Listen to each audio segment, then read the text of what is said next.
Hi, welcome to Stefana happy trails. இன்றைக்கு நாங்கள் என்ன பார்க்க போகிறோம்னா ஐஸ்கிரீம் எப்படி மேக் பண்ணுறதுன்றதை நாங்கள் இன்றைக்கி பார்க்க போகிறோம். நார்மலாக அதுக்கு என்னென்ன தேவைன்னா சொக்கோ சிப்ஸ் இருக்குது தானே, அதைத்தான் நான் கிரைண்ட் பண்ணி சொக்கோ பவுடராக எடுத்துக்கொண்டேன். நீங்கள் நார்மலாக சொக்கோ பவுடரும் எடுத்துக்கொள்ளலாம், ஆனால் அது டேஸ்ட் வைஸ் ரொம்ப நல்லா இருக்குது தானே. இப்போ நாங்கள் தனியே சொக்கோ பவுடர் ஆட் பண்ணுறதுக்கு இப்படி ஒரு நல்ல டேஸ்டியான ஒரு சிப்ஸ் கிரைண்ட் பண்ணி எடுத்து அதை நாங்கள் சொக்கோ பவுடர் ஆட் பண்ணும்போதும் ஒரு வித்தியாசமான டிஃப்ரெண்ட் டேஸ்ட் வைஸ் டிஃப்ரெண்ட்டாக இருக்குமென்றதால நான் அதை எடுத்துக்கொண்டேன்.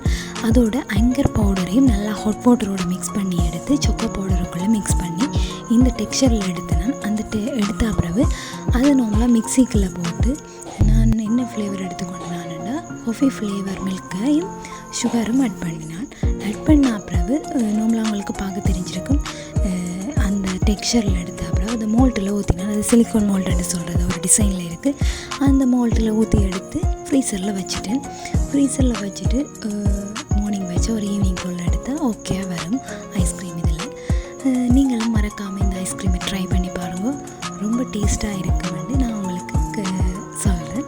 நீங்களும் ட்ரை பண்ணி பார்த்துட்டு எப்படி இருக்குமெண்டு பண்ணுங்க. தேங்க்யூ, பாய். மறக்காமல் சப்ஸ்கிரைப் பண்ணுங்க.